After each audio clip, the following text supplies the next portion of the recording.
Did you know that the United States Army is turning practically another army before our eyes? We are not talking about a simple administrative reform or an equipment update. It is a deep, aggressive, and even controversial transformation that can change not only how the U.S. faces its opponents, but also how the armies around the world think war, technology, and power. Under the leadership of Defense Secretary Alan Kramer, the Defense Department recently announced a series of radical changes that have been shaking the traditional structure of U.S. land forces. The message is clear. The future of war will not be overcome with excess hierarchy, nor with weapons that have become outdated even before they are widely used. On April 30th, at a conference that surprised even the most experienced analysts, Kramer presented a plan called Strategic Recalibration Phase, a complete restart in the structure and operation of the Army. According to him, for decades the U.S. Army had been maintaining active various programs and systems for pure inertia, more by political pressure and corporate lobby than for actual strategic need. Now, with the world entering a new era of direct competition between superpowers, with China and its advances in artificial intelligence and robotics ahead, the U.S. has decided to react before it is late. And the first victim of this new approach was the programs that consume billions, but deliver little or nothing in practical terms. One of the measures that caught the most attention was the immediate deactivation of several manned aviation regiments, especially those operating medium-range helicopters of the OH-72 series. Instead, the military wants fast-flying drones with immediate recognition and attack capacity, commanded by AI and remotely controlled by operators with real-time technical training. The Army acknowledged that much of the functions attributed to helicopters can be performed with much more accurate economy and safety by autonomous systems. Colonel Mason Leary, one of those responsible for the reformulation, said the intention is to have, over the next 3 years, at least 65% of the tactical air force composed exclusively for multifunction drones. Another drastic change was the cancellation of the XMP-11 armored vehicle program, which had been presented as the great mild mobility innovation in urban areas. The promise was a compact, fast, and highly resistant armored shielded, but the result was disappointing. The vehicle became heavy, difficult to maintain, and unable to operate on rugged terrain efficiently. Now, instead of insisting on error, the Army has decided to reorient its investments in low-cost modular vehicles, made of compound materials and 3D printed components directly on overseas operational bases. The goal is that by 2028, at least 20% of the Earth's fleet is being mounted in the field, eliminating much of the dependence on long and vulnerable logistics chains. But perhaps the most controversial aspect of the reform is what is happening within the barracks themselves. It is estimated that about 1,200 command positions and high-ranking administrative functions will be extinguished in the next 18 months. This includes posts occupied by general and up to 4 stars that, according to the new plan, are no longer essential within a military structure that aims to be lighter, decentralized, and agile. The proposal is that operational decisions will be made closer to the battlefield by commanders of divisions with greater autonomy, without depending on long bureaucratic processes that delay critical actions. This decentralization is seen as vital to facing asymmetrical and highly mobile threats, such as those China can represent in any conflict in the Indo-Pacific. At the same time, investment priorities were also reordered. The financing that was previously distributed by specific programs, each with its own budget, deadlines, and bureaucracies, will be allocated based on strategic abilities. This means that the focus will no longer be to develop a tank or an airplane, but to ensure, for example, the ability to stop an amphibious offensive in less than 24 hours or neutralize enemy drone networks in dense urban areas. This change, although praised by more innovative sectors of the Pentagon, is finding strong resistance in Congress, especially senators representing states with large military contracts in force. But for the creators of transformation, this political turbulence was expected.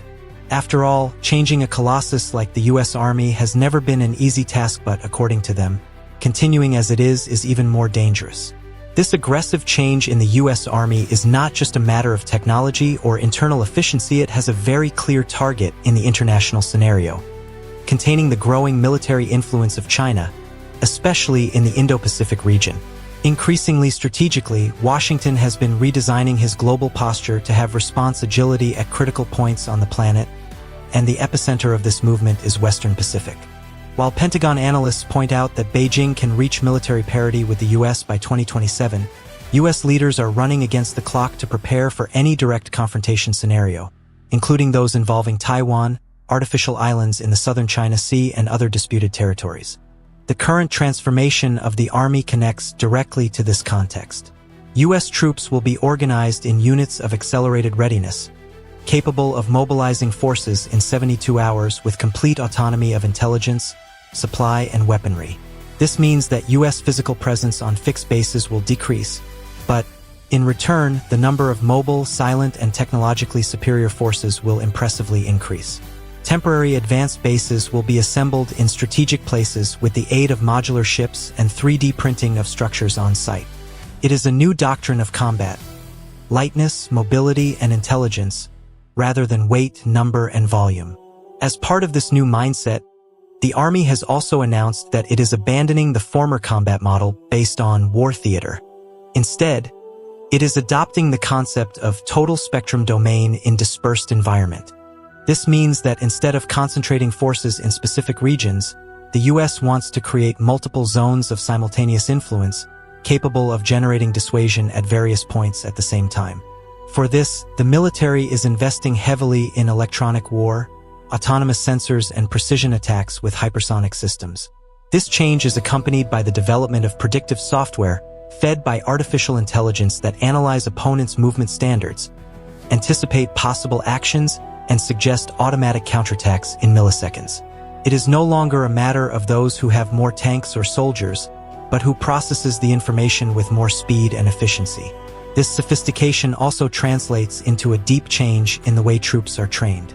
Traditional training courses are being replaced by augmented hyper-realistic simulations, AI training, and dynamic combat scenarios in digital urban environments. Instead of memorizing old tactics, new soldiers learn to adapt to unpredictable situations in real time, with intelligence and environmental reading. Missions now involve situations such as responding to a cyber invasion in a campaign hospital, coordinating drone swarming attack in mountainous area, and rescuing strategic data in a total blackout environment. All of this in the simulated field, but with real equipment. The idea is no longer to form gross fighters, but tactical minds that know how to think as algorithms and react as machines. In addition to China, this reformulation also serves as an indirect response to growing global instability. From conflicts located in the Middle East to energy disputes in Africa, through constant tension on the Russian border, the US want to make it clear that they will not be caught by surprise.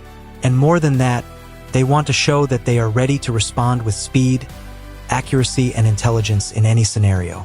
The message is clear. It is no longer a question of having the largest army in the world, but the most prepared, the most adaptable, the most lethal silent. With all this ongoing restructuring, an inevitable question hangs in the air. And within the United States, how is all this being received? The answer is not simple. While the high military commands and geopolitical strategists consider urgent and unavoidable transformation, on the other hand, there are deep resistance within the Congress itself and in traditional sectors of the armed forces. The main criticism lies in breaking a logic of decades, the end of programs and weaponry funding, and migration to a capacity financing model. This, in practice, means that instead of allocating billions of dollars for specific tanks, helicopters, or programs, the Army will ask for money to achieve goals such as long-range autonomous attacking capacity or immediate response to invisible threats. This new model is seen by some parliamentarians as too risky, precisely for making room for subjective interpretations of results. After all, how do you concretely measure dissuasive ability or preventive strategic intelligence? Many politicians fear that this becomes an open door for waste and lack of budgetary control, especially in a political polarization scenario as intense as the present. In addition, there is a direct impact on thousands of jobs related to traditional military programs. Cuts in armored, ancient helicopters, and even administrative troops affect entire communities that have depended on war industry for decades. This is why even internally this transformation is a war not bullets, but of ideas, priorities, and economic interests. Still, the US Army has been adamant in one thing: the deadline for the complete turn, 2027. This is the milestone, the year the US intends to be fully prepared for any conflict against a great power, especially China. For this, more than 1,000 administrative positions will be eliminated, even reducing the number of 4-star general. The idea is to break the excessive hierarchy and bring the command closer to the actual operation. There is no more room for slow structures and bureaucratic decisions. The new army wants to be as an armed startup. Fast, intelligent, modular, and efficient. But this transformation does not happen only on paper. She is already in the bases. In Fort Liberty, North Carolina, soldiers are being trained in underground silos simulating total electromagnetic interference. In Guam, Pacific Islands, nomadic defense structures are being tested, with drones replacing conventional helicopters. And in Nevada, a new type of experiment is done with Sentinel robots, operating 24 hours in hostile areas without the need for direct human support. It is the future to impose on the present, even if many are not ready to accept. Now, in the face of all this, the question that remains is, this transformation brings us closer to peace or a new type of war? Because, let us be sincere, as much as technology allows us to do more with less, also emotionally distance from conflicts. When an attack is launched by software thousands of kilometers away, who feels the real impact? Who carries the weight of decisions? We are entering an era where the combat will be locked by machines, and the enemy may be invisible, cyber, or even pre-programmed. And if it all seems scary, maybe it's exactly because it's real. The war today no longer needs bombs exploding to happen. It may be happening now, right now, in the digital field, data manipulation, satellite spy, in control of information networks. The United States Army is just adapting to the new logic of power. And you like it or not, the whole world will be forced to do the same or stay behind.